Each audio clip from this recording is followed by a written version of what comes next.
The legendary design company that made Target a star is launching a series of new products for CVS. If I were to ask you right now when you plan to buy a new iPhone, television, or living room sofa, you'd probably have a solid ballpark estimate for each of them, ranging from a few months to maybe a decade. But if I were to ask you when you plan to buy your first walker, how would you answer? Your response would probably be less about a specific time frame than a specific need. You'll buy it when you need it. And that's a time that no one, frankly, wants to think too much about. This is the core challenge that CVS is taking on with what is easily one of the most important product releases of the year. While it has sold its own brands of bandages and medicines for years, today CVS is launching an ambitious line of durable medical equipment. These are assistive devices for seniors and people with limited mobility: canes, a walker, a shower chair, a raised toilet seat, and a commode. They are designed to be affordable, functionally superior to other products, and blend in with your home rather than turning it into a hospital. And they start at $40. For the task, CVS partnered with Michael Graves' Storied design studio. Graves was a trained architect who grew into a legendary product designer before he died in 2015. His teapot, first made for Alessi, and then Target, was a watershed release for the retailer that you may still remember. In reality, it was just one of more than 2,000 thoughtfully designed home products created by his studio and sold exclusively at Target. That democratized design in the late 90s and differentiated the retailer from Walmart. Graves fell ill around 2003, right as his collaboration with Target had crested. After being hospitalized for an unknown infection, he was left paralyzed for the rest of his life. Accessibility projects like canes became slow burn projects in the studio.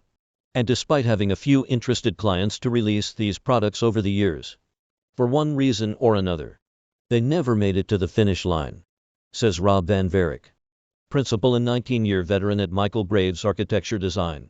And let's face it, people don't think this is a sexy category, because it's not.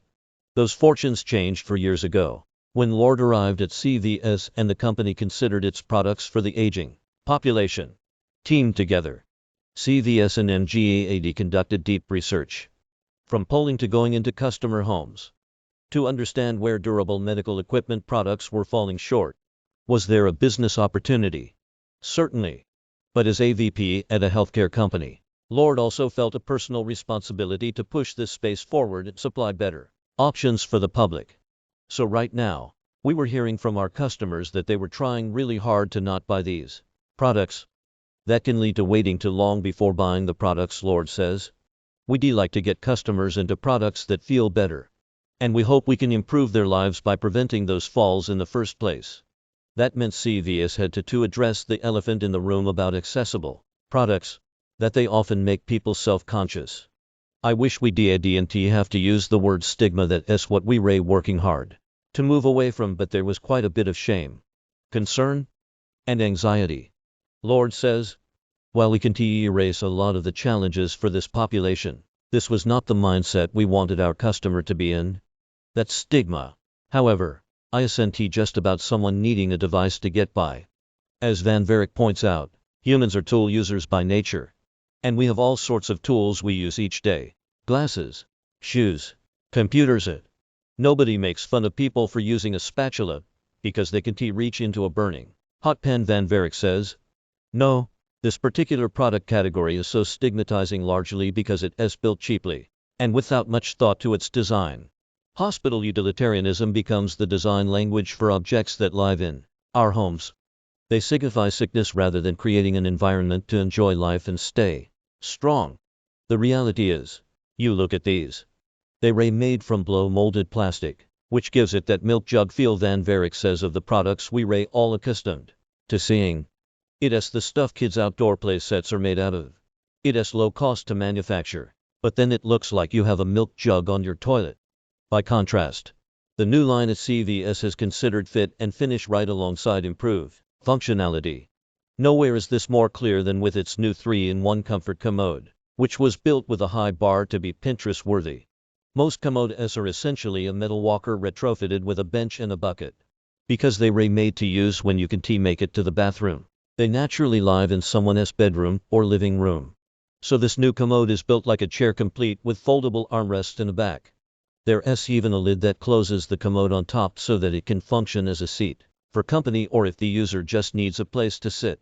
As for the dreaded bucket, that is tucked away behind an oversized front lip of the chair. And even though the legs are height adjustable, you'll notice that there are no exposed holes for those adjustments, like you'll see on a walker. That's because those holes have been moved to the back of the legs, a simple detail that hides them from sight. As for the finishes, those are a white and satin nickel to match the finishes in the average bathroom. But it's not just any white. It's not a cold and clinical hospital white. It's a soft, domestic white. Benjamin Moore does not sell a medicinal white paint color, Van Varick says. But where the seat really distinguishes itself is in its enhanced functionality. CVS had fielded complaints about such stick-on seats for years, because their twist-on pressure clamps often come undone. MGAD borrowed slide-on clamps preferred by the modern woodworking industry. As soon as you slide the seat onto the toilet, it clamps down automatically and cannot be pulled back off. MGAD developed a new style of foot for the walker. When you rate pushing it forward, this foot slides easily. But when someone places weight onto the walker, a rubber grip pops out like a click pen, stabilizing the structure. Crucially, these feet are replaceable when they wear out. The front has a single column rather than two, inspired by a bike's front fork. Part of that is about breaking away from the stereotype of a cage with four legs, Van Varick says. The other part is, how do you eliminate some of this material to be lighter than walker? As a bonus, grabbing the walker by this front column balances the weight perfectly in someone's hand, making the object easier to move. The final two products of the collection are a pair of canes, and they were both projects that Graves worked on before he died, which his firm has been trying to bring to market since. Canes are that gateway product. They are the first device people will need from a mobility perspective, Van Varick says. We believe if we can start to change perception around, it will help them transition to products they need rather than resist it. Initially, the C shape began as a visual exercise, a means of rethinking the wooden cane's form. The reason canes have a curved handle to begin with is due to the way they used to be produced by bending a steamed piece of wood, and that production method followed canes into metal designs. But the new C curve has real benefits in use. Aside from looking so striking, on top, it is flatter than you'd think to offer a comfortable grip, making it easier to hold than a typical curved cane. The bottom of the C makes a perfect place to rest an arm or hang a purse or coat when seated. You can even hook the C onto a table to hang the cane for easy access. An almost imperceptible bucktooth protrudes from the C to make this tiny bit of balancing magic possible. It is not manageable, Van Varick exclaims. So people don't fold them up. To be honest, this new folding cane seems to work like any other folding cane on paper. But through years of iteration on the design, MGAD developed a square pole design that you can pull apart in one single motion. The individual sections don't get tangled up. Then, to pop the cane back out, all you have to do is flick your wrist, and its spring-loaded hinges unfurl with a satisfying clack. I was surprised by how sturdy it felt a moment later, bearing the weight of my 6-foot frame without flinching. If this line of products arrived at any retailer, it would be notable. For it to arrive at CVS, however, is impactful.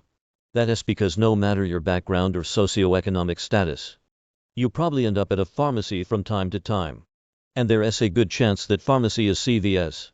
Some 75% of Americans live within 3 miles of a CVS, and 85% live within 10 miles. While the company plans to sell much of this collection online due to the large space the items would take up on store shelves, the fact of that matter is that the collection is not just democratizing design like a cute tea kettle did back in the 90s. It is democratizing our health and well-being. We look back at that conversation Michael Graves had with Target that changed the game, Van Varick says. But we think this with CVS has the chance to be even more impactful, to turn into a true consumer product category.